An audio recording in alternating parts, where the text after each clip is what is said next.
వీక్షకులందరికీ నమస్కారము. జనన మరణాల గురించి ఆలోచిద్దాం.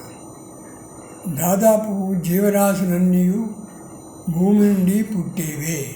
అనగా భూమి పంచభూతాలలో మిగిలిన వాటిని అనగా వేడి, నీరు, గాలి మరియు శూన్యం ఆకాశం ఉపయోగించుకొని అనేక రకాల చెట్లు, పళ్ళు, కూరగాయలు, ఆహార ధాన్యాలు, పప్పులు, ఔషధ మొక్కలు మొదలగు వాటిని ప్రసాదించుచున్నది.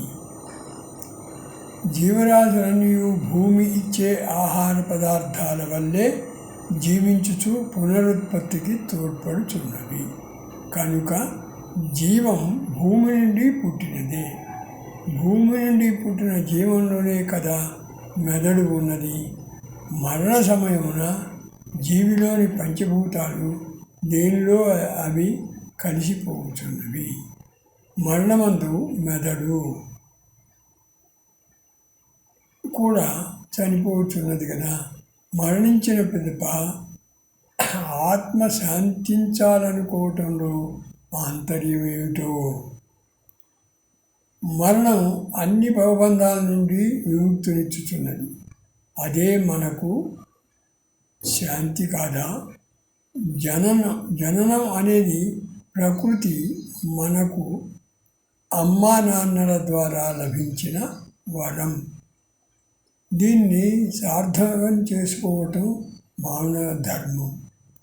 పుట్టినాక జీవితంలోని ఒడిదుడుకులన్నీ తట్టుకొని జీవితాన్ని సార్థం చేసుకోవటం మనిషి లక్ష్యం కావాలి. మెదడు, మనసు, ఆత్మ. ప్రతి జీవికి మెదడు ఉంటుంది. అది లేనిదే జీవి కదలిక ఉండదు. మనిషి మాత్రమే దాన్ని బాగా ఉపయోగించుకోగలుగుతున్నాడు. ఇతర జీవరాశులకు మెదడు పదును పెట్టే శక్తి లేదనిపిస్తుంది. ఆలోచనా శక్తి మెదడు నుండే పుట్టుచున్నది. అందుమూలంగానే మనిషి అనేక రకాల ఉపయోగపడే పరికరాలను, యంత్రాలను, ప్రయాణ సాధనాలు మొదలగునవి కనుగొనగలిగినాడు. దృశ్య, శ్రవణ మరియు స్పర్శలు కూడా మనసును ప్రభావితం చేయుచున్నవి. అందుకే మానవ జీవితం ధన్యమైనది. మనసును లగ్నం చేసి అంటాం. అనగా మెదడును సావధానంలో ఉంచుకొని ఆలోచించి పని చేయాలని అంటాం. అప్పుడే పనులు సక్రమంగా సాధనలోకి వస్తాయి. ఇంకా తందనాలు చదువుతాను. అరాచకాలు ఎక్కువైతే అరాచకాలు ప్రమాణే ముప్పు ఉండవచ్చు. మరలా జాగ్రత్తగా ఆలోచించి అరాచకాలు చేయవలసి ఉంటుంది. పయనించే ఓ బాటసారి ఒంటరినని భయమేల నీకు, దారి వెంట కోయదర్లు కాచుకుంటారు నిన్ను, రయమున ముందుకు సాగి గమ్యం చేరు. చీకటి వెలుగుల దీపావళి ప్రారంభం. రకరకాల మందుగుండు సామాగ్రి చకచకా కాల్చివేసి పక్కపక్క నవ్వులతో ముగిసే దీపావళి. బయట అంతా వెన్నెల చల్లగా, కాయకష్టములన్నీ మర్చిపోయి శయనించక మనసు చల్లబడుటకు రయమున బయటకు వెళ్ళి సేద తీర్చుకో.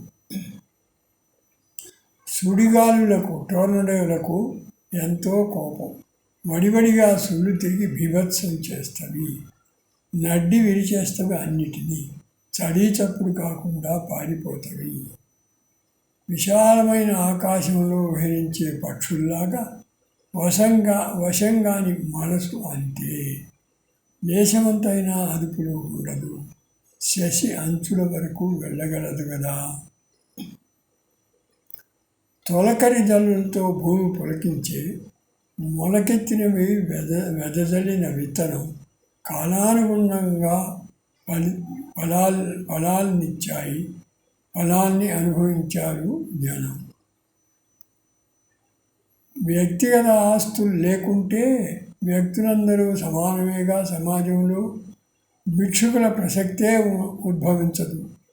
కక్షలు కార్పణ్యాలు ఉండవు కొంతమేర. కపట వేషధారులు చెప్పే మాటలు అపశకునాలు నమ్ముతారు జనం.